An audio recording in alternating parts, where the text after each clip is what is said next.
CEIR portal ತಮಗೆಲ್ಲರಿಗೂ ಗೊತ್ತಿರ್ಬೋದು.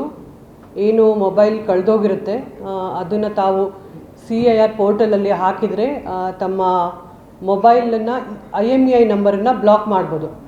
IMEI number block ಮಾಡಿದರೆ ಬೇರೆ ಯಾವುದೇ ಸಿಮ್ಮನ್ನು ಅವರು ಹಾಕೋಕ್ಕಾಗೋದಿಲ್ಲ. ಸೊ ಎಲ್ರಿಗೂ ಸಾರ್ವಜನಿಕರಲ್ಲಿ ಹೇಳೋದು, ಮೊಬೈಲ್ ಕಳೆದ ತಕ್ಷಣ ಲಾಸ್ಟ್ ಅಂತ ಒಂದು ಆ್ಯಪ್ ಇದೆ.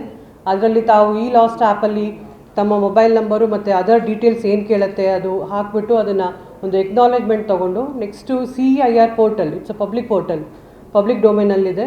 ಅದರಲ್ಲಿ ತಾವು ತಮ್ಮ ಮೊಬೈಲ್ ನಂಬರು ಮತ್ತು IMEI ನಂಬರ್ ಹಾಕಿ ಅದು ಸಿಮ್ಮನ್ನು ನೀವು ಏನಾದರೂ ಬ್ಲಾಕ್ ಮಾಡಿದರೆ ಬೇರೆ ಯಾರೇ ಕಳ್ತನ ಆಗಿರ್ಬೋದು, ಬೇರೆದವರು ಅದನ್ನು ಸಿಮ್ ಹಾಕ್ಕೊಳ್ಳಾರ್ದೆ ಅದನ್ನು ಹಾಕ್ಕೊಳ್ಳೋಕ್ಕಾಗೋದಿಲ್ಲ. ಮೊದಲು ಕಳ್ತನ ಮಾಡಿದ ಮೊಬೈಲಲ್ಲಿ ಬೇರೆ ಸಿಮ್ ಹಾಕಿ ಅವರು ಯೂಸ್ ಮಾಡ್ತಾಯಿದ್ರು. ಬಟ್ ಆ ಪೋರ್ಟಲಿಂದ ನಮಗೆ ಎಲ್ಲಿ ಸಿಮ್ ಯೂಸ್ ಆಗ್ತಾ ಇದೆ, ಯಾರು ಯೂಸ್ ಮಾಡ್ತಾ ಇದ್ದಾರೆ, ಯಾವ ನಂಬರಲ್ಲಿ ಯೂಸ್ ಮಾಡ್ತಾ ಇದ್ದಾರೆ ಅಂತಲೂ ಸಹ ನಮಗೆ ಗೊತ್ತಾಗುತ್ತೆ. ಸೊ ಆ ನಿಟ್ಟಿನಲ್ಲಿ ನಮ್ಮ ಮೈಸೂರು ಸಿಟಿಯಲ್ಲಿ ಕಳೆದ 3 ತಿಂಗಳಲ್ಲಿ 144 ಮೊಬೈಲ್ ಈ ಥರ ಕಳ್ಕೊಂಡಿದ್ರು. ಅದರಲ್ಲಿ ನಾವು ಹಳೆ ಮೊಬೈಲನ್ನು ಸೇರಿ 220 ಮೊಬೈಲನ್ನು ಇವತ್ತು ನಾವು ಟ್ರೇಸ್ ಮಾಡಿದ್ದೀವಿ. ಅದರಲ್ಲಿ 197 ಜನಕ್ಕೆ ನಾವು ಹ್ಯಾಂಡ್ ಓವರು ಮಾಡಿದ್ದೀವಿ ಆ ಮೊಬೈಲ್ ನಂಬರನ್ನು.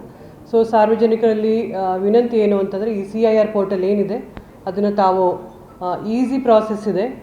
ಯಾವುದೇ ನಿಯರೆಸ್ಟ್ ಪೊಲೀಸ್ ಸ್ಟೇಷನ್ಗೆ ಹೋಗಿ ನಿಮಗೆ ಗೊತ್ತಾಗಲಿಲ್ಲ ಅಂತಂದರೆ ನಿಯರೆಸ್ಟ್ ಪೊಲೀಸ್ ಸ್ಟೇಷನ್ಗೆ ಹೋಗ್ಬೋದು.